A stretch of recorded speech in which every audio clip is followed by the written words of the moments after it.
ఏమైపోతుందా? ఐశ్వర్యం ఐశ్వర్యం సంపాదించాలి సంపాదించాలి సంపాదించాలి, కూడబెట్టాలి కూడబెట్టాలి.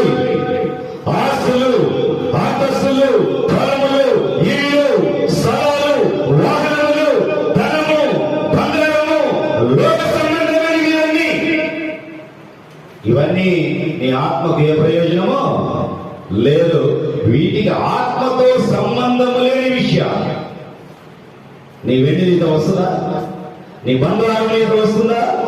అందుకే ప్రభు అన్నాడు, మీ ధనమును ఇక్కడ కూర్చుకొనకుడి. ఎక్కడ కూర్చుకోమన్నాడు?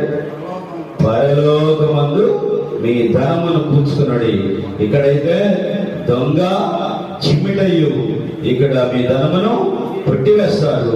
పరలోకమందు మీ ధనమును కూర్చుకోండి అని చెప్పాడు. చప్పట్లు కొట్టండి.